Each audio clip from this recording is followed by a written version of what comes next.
Aaron, thank you for your question. Part of our week 2 video discussion in digital persuasion in the social media age. And in chapter 2 of Crowther's Globalization in American Popular Culture, he's really looking from that bird's eye view at popular culture and how it frames a lot of our outlooks. And Aaron brings up an important question and critique from Crowther's, particularly that there's this perhaps a insinuation that males are too narrowly defined in popular media, and whether it's a slippage of the words, or if we could just sort of take and expand upon that premise that's presented, I feel like there is some explanatory room that we can create together. And what I mean by that is that we can think of one of our most useful theories and tools, at least my perception, from several courses back, and that was when we studied and discussed the oppositional theory. Okay, at least I believe that was Berger's or Denise's wording, but we're talking about binary opposites and how so much of our thinking and acting and even storytelling and mythologies in Western culture rely upon binary opposites to establish understanding. So you can't know something without knowing its opposite. And film and popular entertainment is nothing if not a shorthand type of medium of storytelling and experience. And so you have a lot of classical characters that are presented in terms of opposites, good versus evil, male versus female, or even wearing colors of white versus black. And you have many of these dualistic tensions, as we would say. And I think how we could better articulate what Crowther wants to express here is that that male characters would probably exist on a spectrum where you would have the hyper-masculine, ultra-male on one side of the spectrum, and essentially an effeminate male on the other end of the spectrum, right? And then you would often find these extreme examples of one or the other. And we could very much go out and find many extreme examples, especially in the longer history of popular entertainment, at least throughout the 20th century.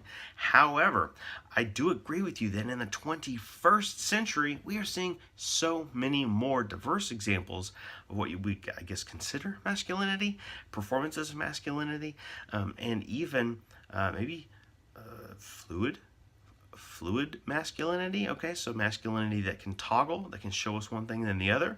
There certainly were many examples on television in recent years of that fluid masculinity in action. I think about maybe the arguments there, a character like Don Draper on Mad Men, who is sort of that, he's inhabiting a kind of James Bond-esque male role, okay, and so that he's very suave, cool, very sharply dressed, sharply presents himself, can drink people under the table, so sort of like succeeds by all of these cultural norms of the 1960s, maybe earlier, maybe a little later too, but he's also toxic, right? To use a more contemporary term, he has a lot of problems.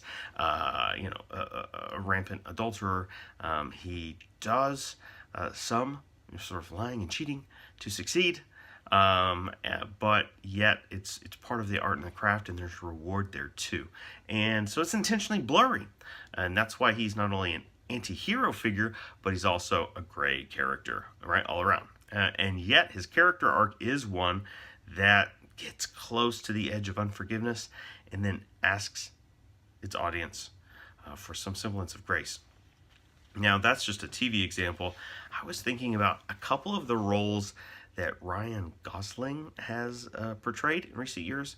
This sort of quiet, meditative male that can be a quote-unquote man of action, but is also quite contemplative, if we want to think of it that way. I think of both performances he gave in the last couple of years, and the argument can be made some of his strongest performances in both Blade Runner 2049 and First Man. all right, in which he's playing astronaut Neil Armstrong. I think each of these sort of gives us a more fluid sense of masculinity, and maybe even Clint Eastwood in his late age stuff.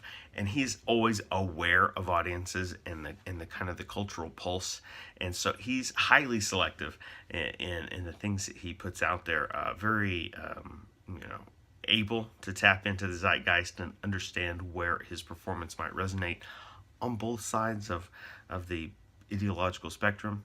So, those roles like Gran Torino or The Mule give him a more balanced sense of masculinity, or there is some kind of breakage or change or recognition that one traditional mold is flawed in some ways. So, those are a couple of examples. I look forward to hearing from others as we have this discussion. Thanks, Aaron.